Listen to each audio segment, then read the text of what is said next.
ভেবেই অবাক লাগে যে জীবনের প্রথমবার নাকি আমি আলুর পরোটা বানিয়ে ফেললাম।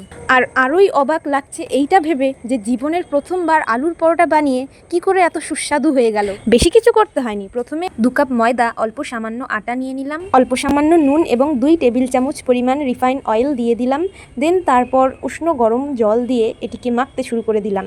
একেবারেই পুরো জলটা ঢেলে দিইনি, অল্প অল্প করে ঢালতে হবে, ঢালার পর মাখতে হবে। ততক্ষণ পর্যন্ত মাখতে হবে যতক্ষণ না একটি সফট ডো তৈরি হয়ে যায়। মাখা হয়ে যাওয়ার পর এটিকে ঢেকে সাইডে রেখে দিলাম। তারপর নিয়ে নিলাম সিদ্ধ করা আলু, তারপর দিয়ে দিলাম অল্প পেঁয়াজ কুচি। পেঁয়াজ কুচিটা ভুল করে দিয়ে ফেলেছি। অল্প পরিমাণ নুন দিয়ে মেখে নিতে হবে। তারপর দিয়ে দিলাম পেঁয়াজ কুচি, ধনেপাতা কুচি, লঙ্কা কুচি, দিয়ে দিলাম লঙ্কার গুঁড়ো, হলুদ গুঁড়ো, অল্প সামান্য চাট মশলার গুঁড়ো দিয়ে এটিকে ভালোভাবে মাখিয়ে নিলাম। তারপর গোল গোল করে সাইডে রেখে দিলাম। তারপর আর কি, মাখিয়ে রাখা ময়দার ডোগুলো নিয়ে বেলে নিলাম। বেশি পাতলা করে বেলবো না, মোটা করে বেলবো। বেলার পর একটি আলুর ডো রেখে দিলাম। রেখে দেওয়ার পর এরকমভাবে মুড়িয়ে নিলাম চারিদিক থেকে। আপনারা চাইলে অন্যরকম পদ্ধতিও ইউজ করতে পারেন।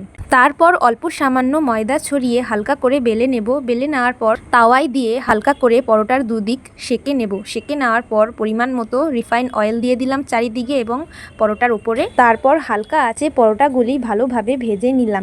ব্যাস, তারপর আর কি, ভেজে নিলেই তৈরি হয়ে যাবে আমার জীবনের প্রথম বানানো সুস্বাদু আলুর পরোটা। হ্যাঁ গাইস, জীবনের প্রথম ঠিকই, কিন্তু একটুও খেতে খারাপ হয়নি, দারুণ সুস্বাদু হয়েছে। দেখুন, আপনাদের আমি কেটে দেখাচ্ছি এবং খেয়ে দেখাচ্ছি।